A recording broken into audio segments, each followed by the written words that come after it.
এক আপু আমার পোয়া মাছের রান্নাটা দেখে বলছিল আপু রেসিপিটা দিয়েন, তার জন্য আজকে ওই আপুর জন্য।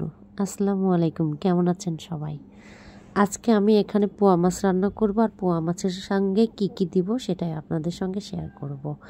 আর এক আপু আমাকে কমেন্ট করে বলছিল, আপু আপনার পোয়া মাছের রান্নাটার কালারটা মাশাআল্লাহ অনেক সুন্দর হয়েছে, রেসিপিটা দিবেন। তার জন্য ভাবলাম যে না, আসলেই যেহেতু বলছে, আর আমি ফেসবুকে যেহেতু রান্নাবান্না এসবই করি, সব কিছু করি, তার রিকোয়েস্ট তো আমাকে রাখতেই হবে। এজন্য আমি আজকে একদম পোয়া মাছ রান্না করলাম, আর পোয়া মাছের সঙ্গে আমি আলু, তারপর টমেটো এইগুলো দিয়ে দিলাম, তারপর কাঁচামরিচটাও দিয়ে দিলাম, দিয়ে আদা রসুন বাটা দিয়ে দেবো, আর এখানে আমি পেঁয়াজ বাটা দিয়ে দেব। এগুলো দিয়ে আমি ভালোভাবে মাখিয়ে নিব।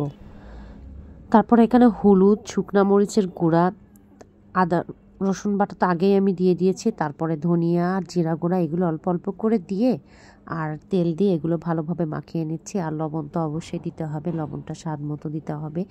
দিয়ে পোয়া মাছটা কিন্তু যত মাখানো যাবে ততই ভালো। এটা আসলে বিশেষ অনেক মাখাতে হবে, মাখাই কিন্তু পুরা একদম পানিগুলো বের হয়ে গেলে সবচাইতে ভালো হয়। আর আলুগুলো মাখানোর সাথে একটু হালকা হালকা নরম হয়ে যায়।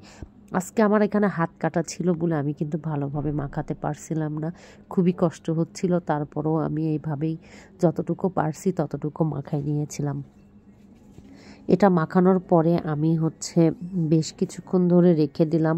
আর রাখার কারণটা এখানে একটুখানি রেখে দিলে একটু নরম নরম হয়, খুবই ভালো হয়। তারপরে আমি চুলাতে দিয়ে দিলাম, চুলাতে দেওয়ার পরে পানি দিয়ে দিলাম। আর আমি এখানে একটুখানি হালকা কুসুম গরম পানি দিয়েছিলাম, আর এই কুসুম গরম পানি দেওয়ার কারণে অতি তাড়াতাড়ি রান্নাটা আরও হয়ে যায়, খুবই ভালো হয়।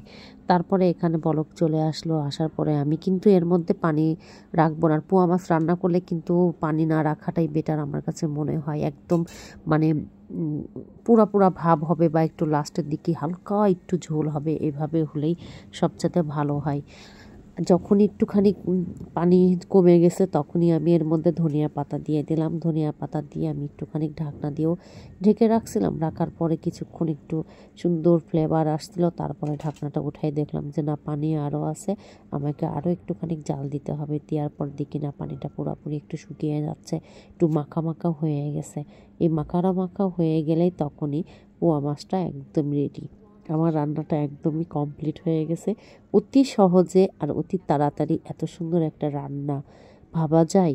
আসলে এভাবে রান্না করলে অতি তাড়াতাড়ি হয়ে যায়, আর খেতেও কিন্তু বেশ দারুণ লাগে। গরম ভাতের সঙ্গে খেতে কিন্তু খুবই মজার একটি খাবার। আর আমার কাছে পোয়া মাছ সত্যি অনেক ভালো লাগে। আমার ভিডিওগুলো যদি ভালো লাগে অবশ্যই লাইক, কমেন্ট, শেয়ার করতে ভুলবেন না। আবার নতুন নতুন রান্না নিয়ে আপনাদের সঙ্গে হাজির হব। আজকের মতো এখানেই বিদায় নিলাম। আল্লাহ হাফেজ।